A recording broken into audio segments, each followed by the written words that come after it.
We have a problem involving similar triangles.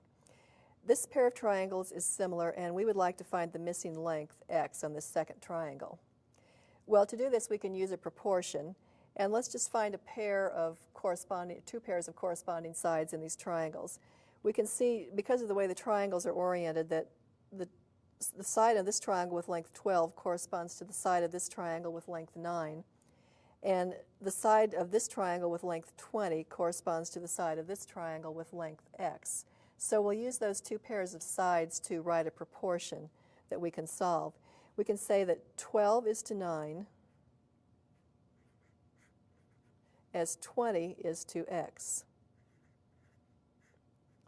Now, there are other ways that we could write this proportion.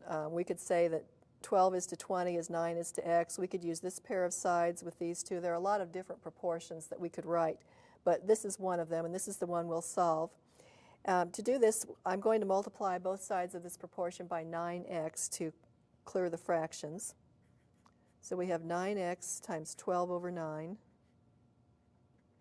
equals 9x times 20 over x. When I do this multiplication, the 9's cancel, and I have 12x on the left, and here the x's cancel. I have 9 times 20, or 180, and when I divide both sides by 12, we have x equals 15. So 15 is the missing length that we were looking for.